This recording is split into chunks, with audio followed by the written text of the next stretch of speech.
ঝিনাইদহে জেলা বিএনপির প্রতিবাদ সমাবেশ অনুষ্ঠিত।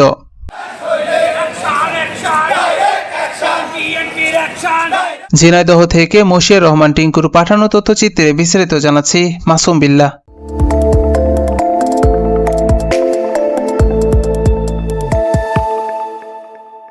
বৈষম্য বিরোধী ছাত্র জনতার আন্দোলনের সময় ঢাকায় নিহত সাব্বির ও রাকিব হাসান হত্যার প্রতিবাদ ও বিচারের দাবিতে শনিবার বিকালে ঝিনাইদহ জেলা শহরের পায়রা চত্বরে ঝিনাইদহ জেলা বিএনপির আয়োজনে জনসমাবেশ অনুষ্ঠিত হয়েছে।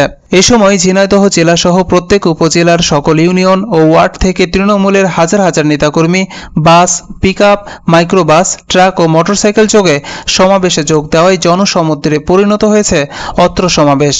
জেলা বিএনপির সভাপতি অ্যাডভোকেট এম এ মজিদের সভাপতিত্বে ও জেলা বিএনপির সাধারণ সম্পাদক জাহিদুজ্জামান মনার সঞ্চালনায় সমাবেশে প্রধান অতিথি হিসেবে ভার্চুয়ালি বক্তব্য রাখেন বাংলাদেশ জাতীয়তাবাদী দল বিএনপির ভারপ্রাপ্ত চেয়ারম্যান তারেক রহমান।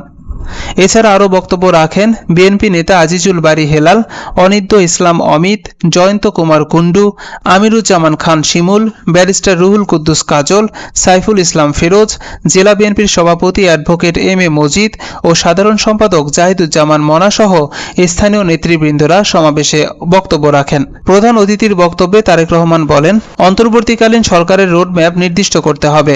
সব পরিবর্তন তাদের পক্ষে সম্ভব নয়, তাদের যে মূল দায়িত্ব তা সঠিকভাবে পালন করতে হবে। এছাড়াও তিনি অভিযোগ করে বলেন, স্বৈরাচারী সরকারের ফেলে যাওয়া দলবাজি উচ্ছিষ্ট প্রশাসনের চলমান ষড়যন্ত্রের কাছে এই সরকার মাঝে মাঝে অসহায় বোধ করছে। তাদের এই ছোট ছোট ষড়যন্ত্র একসময় মহা বিপদ ডেকে আনবে, তাই এদের অপসারণ করতে হবে।